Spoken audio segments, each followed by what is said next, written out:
Hey there. So, in the interest of transparency, I recently shared my home birth story, my second home birth story, and I've decided that I really want to share my first and second birth stories too. So we're going to go back to 2021, which is when it was October 2021 when my eldest son was born, and it was my first experience.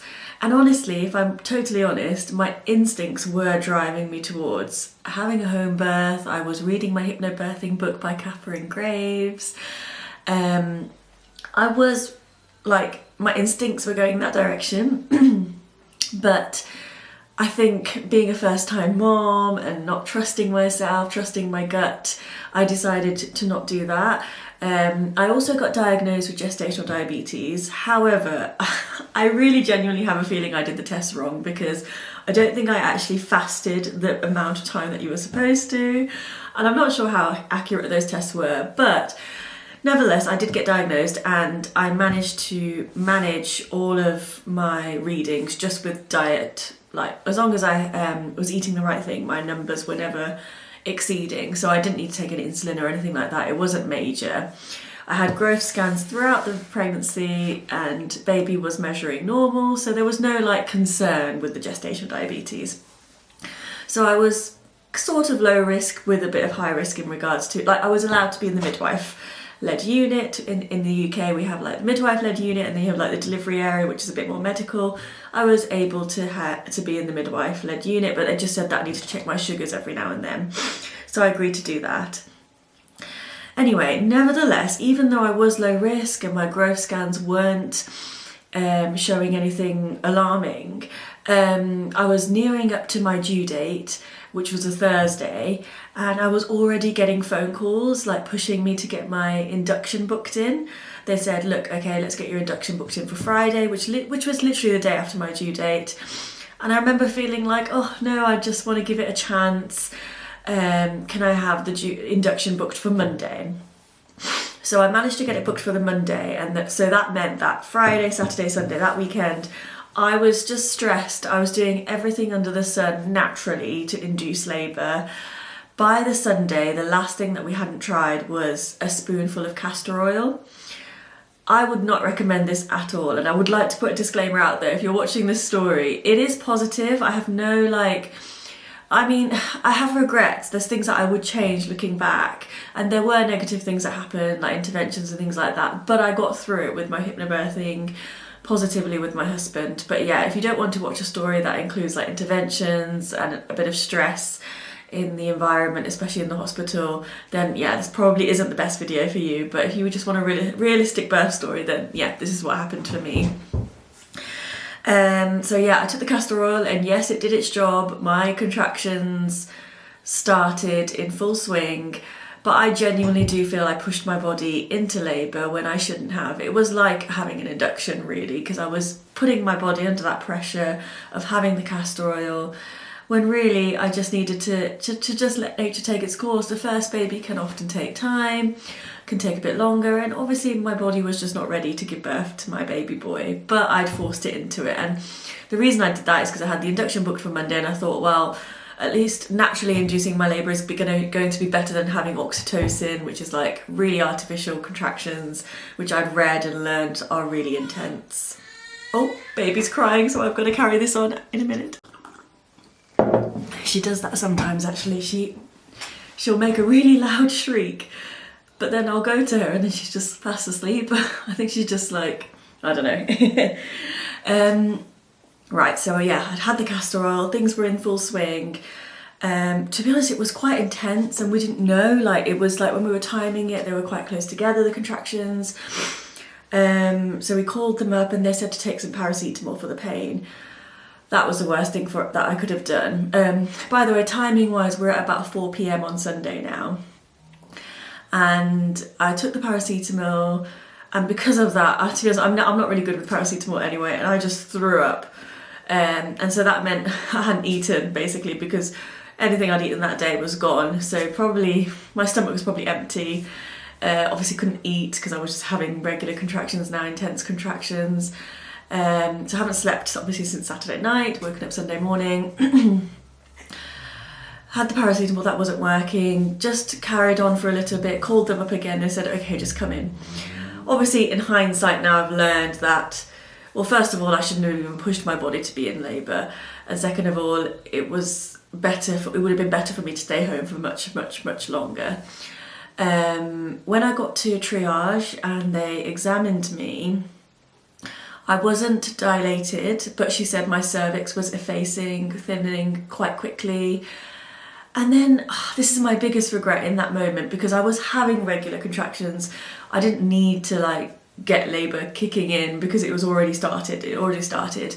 But she said, okay, whilst you're in this position, do you want me to do a quick sweep? And I think I was in too much intense pain. We didn't use my husband as an advocate at that time. We were just so new to labour and birth. They need to teach us all in schools to this extent. And I just said, yeah, okay. Because of that, she did her sweep.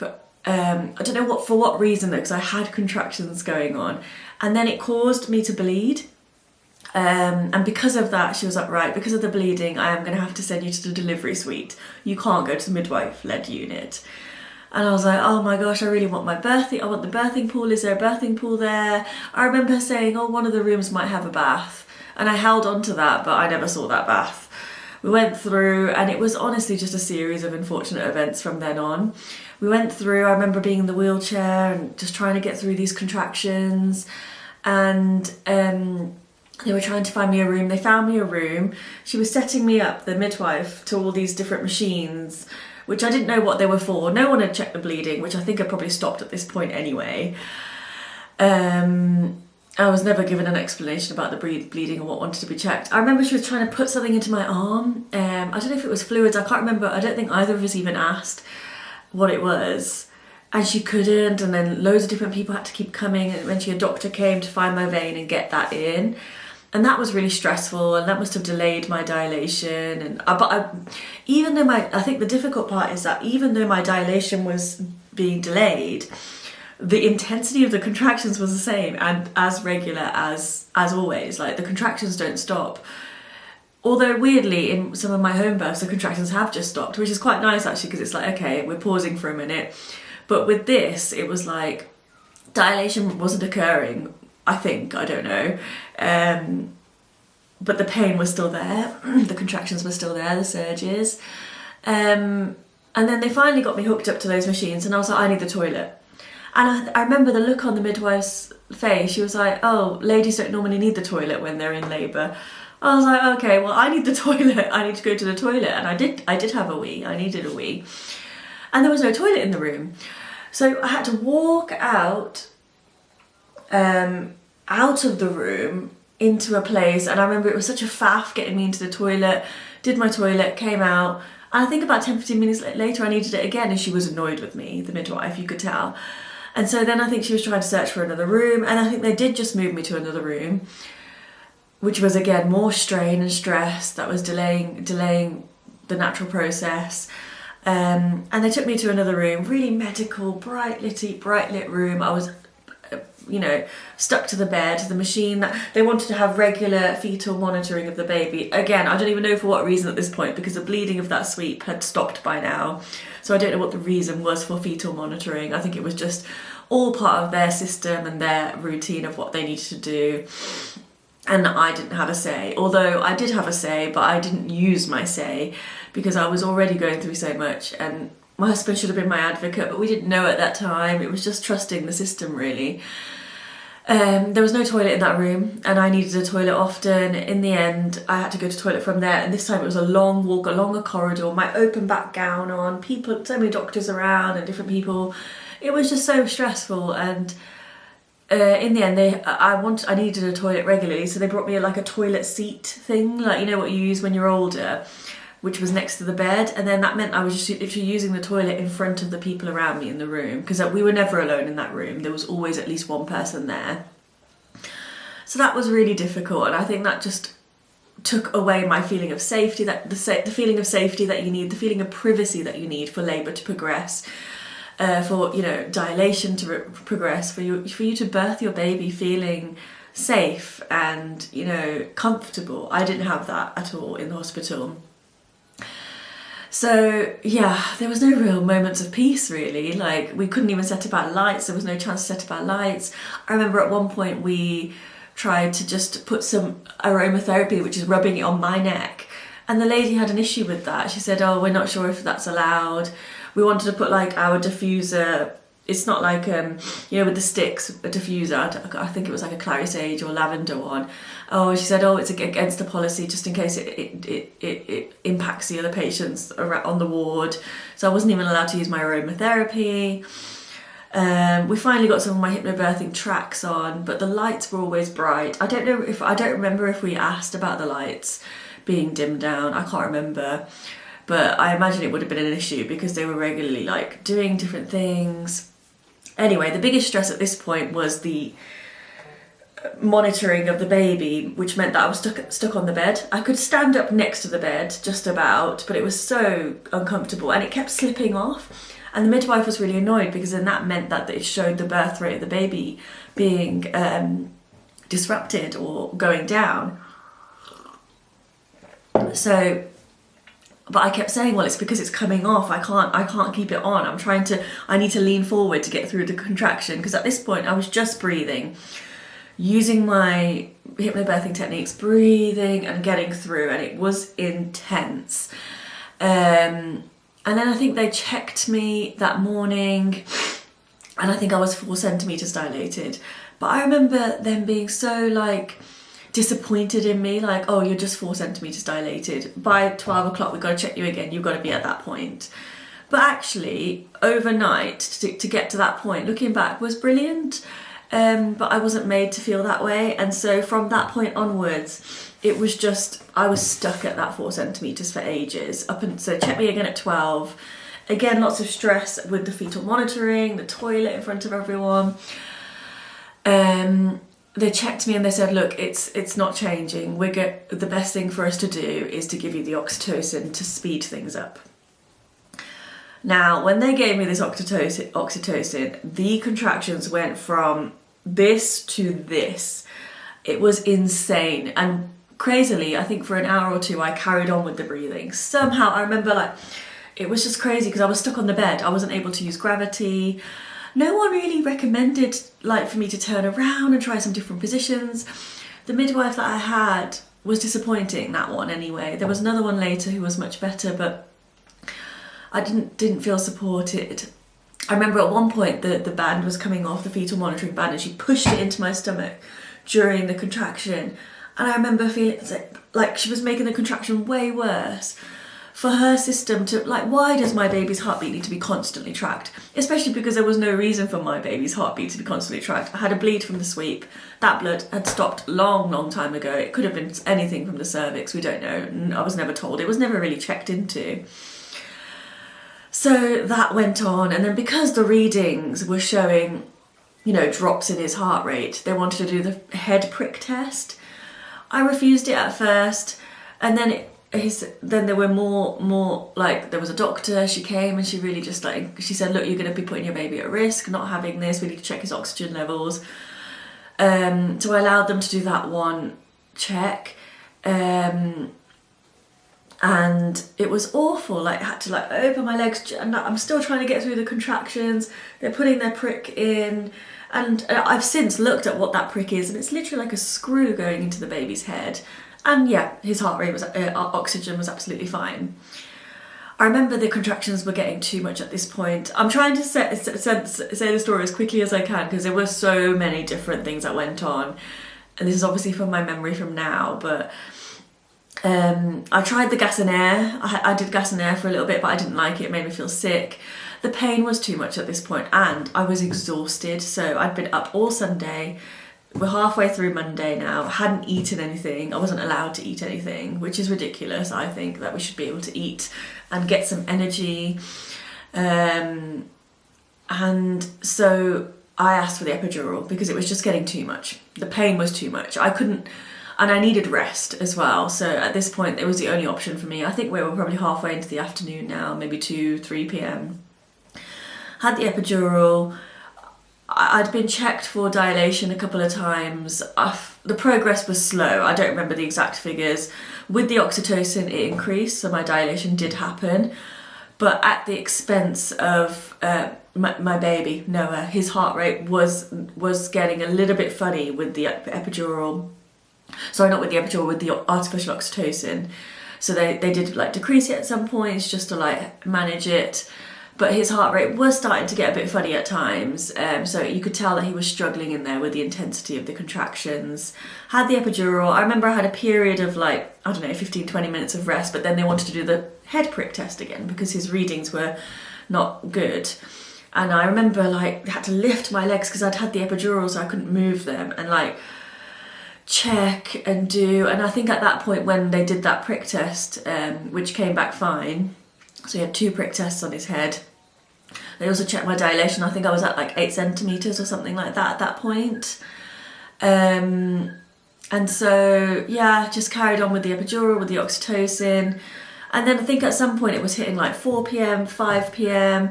They wanted things to speed up a little bit. I forgot to mention that the process of having the anaesthetic put in the epidural was a bit exhausting as well. It took time. And all of this was it just was all the interventions that I didn't want. Sorry, I was just turning that alarm off for a second. Yeah. So it was just like one intervention after another. And then putting the catheter in, all those things that go with, having your epidural done.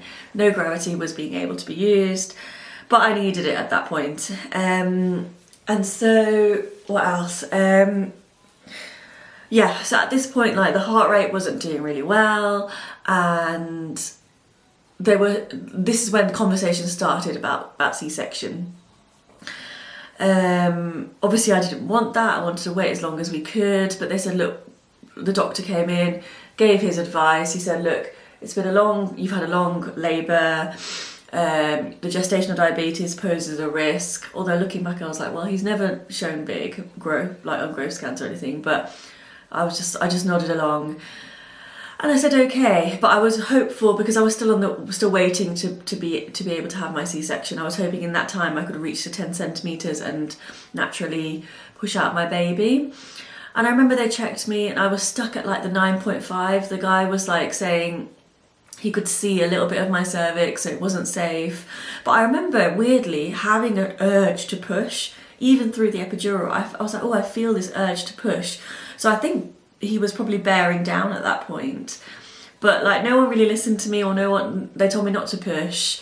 And within like the next 20-30 minutes my slot was available for the emergency C-section. It was quite urgent at that point because his oxygen was quite, like his heart rate wasn't happy. He was unhappy, to be honest. I was exhausted. It was close to 8 p.m. He was born at 8:30 p.m. So we're at 8 p.m. now. I've been awake for 2 days, haven't had any food at all day Monday, all day Sunday it was thrown up. So, and then I remember I was just absolutely exhausted, shaking, going into the surgery room. My husband came with me, and it was quick, like the actual surgery itself was quick. And I remember the moment when he came out and his beautiful little cry, and they brought him to me. I held him for a minute. I had like I don't know how long it was, but not very long. But I was shaking so much, and I couldn't really I was just exhausted. I was in deliria. So my husband took the baby and they wheeled me back to, the recovery ward. But I couldn't feed Noah. I couldn't even eat my toast that they give you, the tea and toast. I couldn't do anything. I remember I was just looking away from the baby, just crying, like tears down my eyes, because I was just shaking and I couldn't focus. I was just absolutely exhausted.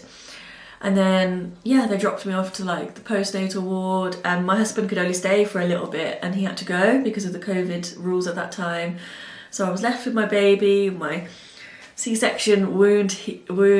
I think I was still in the catheter, so the catheter was still in, and then it was my postnatal experience on that ward where I spent 2 days, 2 very difficult days trying to breastfeed, having to top up a little bit with formula because of the stress, and the lack of support really, but that's for a different story, I guess. But yeah, I probably missed out a lot of details there on that birth story, but it was traumatic. There were some traumas that it never put me off having birth again though. Like, I got pregnant a year later and I was determined to have my home birth, and I had it. I gave birth in this room that we're sat in now to my second born beautiful baby boy.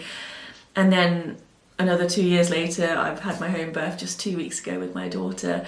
So it's very possible to have a home birth after C-section, but that was my first experience with the hospitals here in England. And I just knew that I wasn't going to take myself to hospital again. So I didn't, because everything that I didn't think needed to occur occurred, sadly. But yeah, let me know if you had anything similar to my experience, or if you have any questions, or yeah, and yeah, thank you. Hopefully I'll be filming my second birth, first home birth story next time. Please subscribe, follow, comment, show some love if you can. Thank you.